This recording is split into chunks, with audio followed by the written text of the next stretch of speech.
అప్పుడెప్పుడో జగన్ సీఎం కాకముందు ఎయిర్పోర్ట్లో జరిగిన కోడికత్తి దాడిని జనాలు ఎప్పుడో మర్చిపోయారు. దాన్ని సింపతిగా మార్చుకున్న జగన్ కూడా మర్చిపోయారు. కానీ ఇప్పటికీ ఈ కేసులో రిమాండ్ ఖైదీగా ఉన్న జన్నుపల్లి శ్రీనివాస్ మాత్రం జైల్లోనే మగ్గుతున్నాడు. అతని ఆక్రోశం, అతని కుటుంబం ఆవేదన అన్నీ బూడిదలో పోసిన పన్నీరు అవుతుంది తప్ప శ్రీనుకు న్యాయం జరగటం లేదు.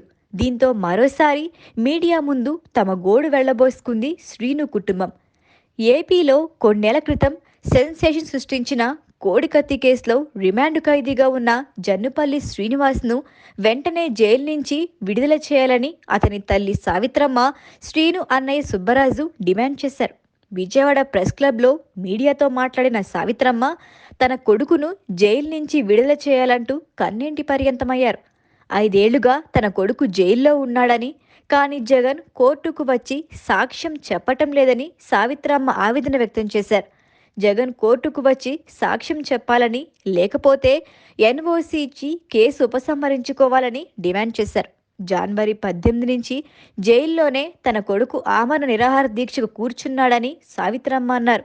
తన తమ్ముడిని అడ్డుపెట్టుకొని జగన్ ఎన్నికల్లో లబ్ధి పొంది సీఎం అయ్యారని సుబ్బరాజు అన్నారు.